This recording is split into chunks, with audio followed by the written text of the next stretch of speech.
Hey Fit Fam, it's Coach Wright from Functional Flex, Team FFLEX. I'm here to talk about your protein intake today. So this is something that kind of comes up all the time. Doesn't really matter who you are, what you're trying to do in the health and fitness industry, whether it be lose body fat, lose weight, build muscle, build strength, cut down for a competition, whatever you're trying to do. There's one nutrient that always comes up, okay? We're always thinking about the protein. And now, while it is an important nutrient, it has been actually over-marketed to you for a very, very long time. And a lot of the supplement industry and all these other things are gonna kind of convince you of things that are not necessarily true in order to get your paycheck, in order to get your card, in order for you to swipe and get your money to them. They'll tell you a lot of shit that's not really true. So I'm gonna break down a few protein myths for you and also tell you a little bit about where some of this stuff actually comes from, okay? So the first thing you gotta know is the protein industry, the supplement industry in other words, actually pushed protein into everybody's heads. And what I mean by that is back in the old days, okay, when supplements were just coming out, this is also when we started to hear the golden rule for 1 gram of protein per pound of body weight. That is the one that everybody knows. That's the one everybody's heard. That's the one most people practice. Most bodybuilders you're gonna find, most people that you're gonna talk to, everybody's gonna be doing about 1 gram per pound of body weight. And where did that come from? Was back in the 70s, 60s, and 70s when protein supplements were just starting. And these guys wanna market this. And so they're like, you know what? We got to get 1 gram per pound of body weight into our bodies. And that's what they're telling everybody. But at that time, it's really hard to do with food. A lot of people didn't even know what foods contained what. You know, all these different things were going on. And so it was the idea that, yeah, you can only do it with shakes. Yeah, you got to have these protein shakes. Yeah, you really got to drink these things down, 2-3 of these a day to hit your protein goals. And bodybuilders, of course, trying to be as big as possible, trying to be as jacked as they could, etc. They're like, yeah, I'm gonna do it. And then the industry started, okay? Actually, protein, for the most part, you guys, the quality of the stuff that you're drinking is garbage. It is pure shit, okay? Whey protein, a lot of people don't know this. Whey is a byproduct of cheese. It is a byproduct of actually making cheese, like the frothy, shitty stuff that nobody wants to eat. They scoop that shit off and turn it into a powder for bodybuilders and people in the fitness industry. Is it the best source of protein? Absolutely not. Is it okay to get a shake if you can't eat something else? Sure. But the point is, the 1 gram per pound of body weight, that myth, that's bullshit. Okay? They've done the real research since, and they've done actually it over and over and over, and it shows actually it's much more like 1 pound per gram of body weight that is lean body mass. Okay? So a lot of people that are like super overweight, let's take someone who's like 350 pounds. They don't need 350 grams of protein to lose weight. That'd be ridiculous. If you take someone who's 350 pounds overweight, obese, they need to lose weight, and you give them 350 grams of protein, what the hell else are they gonna eat? I'll tell you right now, their macros are going to be super low. They're going to be at like no carbs. They're going to be at very low fats. They're going to have a shitload of protein. They're not going to know how to do it. Somebody who's at that capacity, at that level, doesn't know how to manage their nutrition is not going to be able to get back in there and go ahead and just get right into 350 grams of protein per day. Now the same thing's going to come down for anybody who's trying to build muscle or trying to be a bodybuilder or whatever. The protein is actually not the most important nutrient for these types of goals. People always think protein is the most important thing for building muscle. And while it is an important part, every other fucking nutrient and every fucking micronutrient is just as important.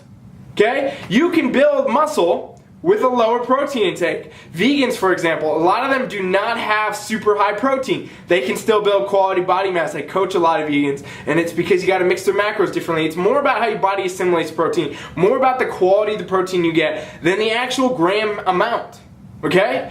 For example, eggs, you guys, are the best source of protein you can get for the most part because they're going to be straight up biodegradable. You can eat that shit and you're going to get the highest amount of grams. A lot of people don't know that when you take certain supplements and you eat certain things, the quality of the protein is not as good and your body will not assimilate it all. It will pass it through. It's not going to use it and you're not going to use it for anything. So a lot of people overload and they just do too much, and that's not good for your system either. Because if you get the carbs too low or you get the fats in the wrong spot or whatever in pursuit of this high protein number, you will never get the results you want anyway because your other nutrients are not in the zone. So the most important thing to understand about protein is it's not as damn important as it's been told to you forever. It's been pushed onto you that way by a lot of supplement industries, and then unfortunately a lot of trainers and coaches, they work in these same industries and they're pushing the same shit because they can sell you a supplement on the back end too.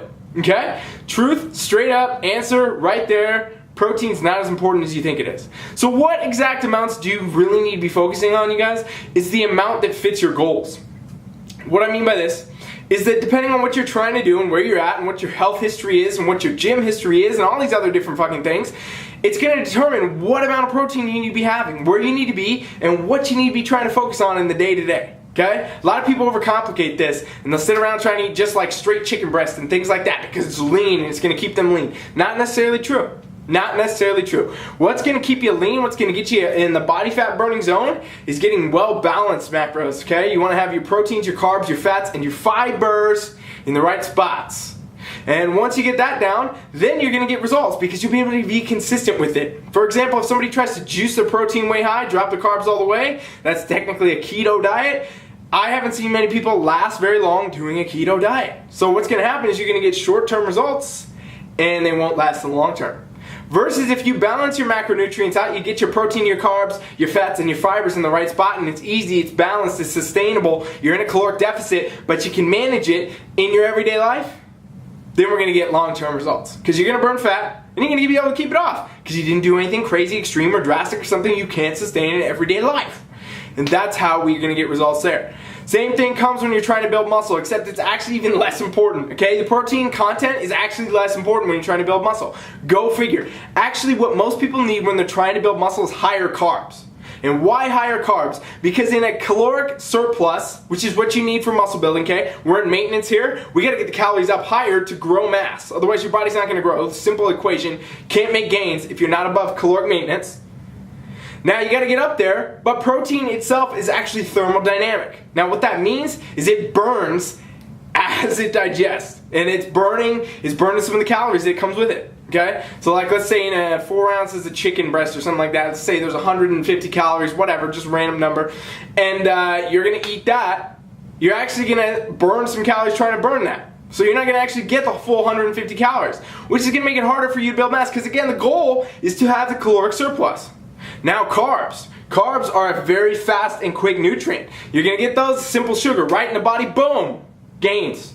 Because we're getting the caloric surplus up, and they're a hell of a lot easier to eat, okay? At night, for example, if you're doing a flexible diet like I always coach, you could throw down some fucking ice cream. You could throw down some Oreos, a little bit of cookie here and there, a cupcake, whatever the fuck, get your carbs in, versus sitting around trying to choke down some more chicken breast.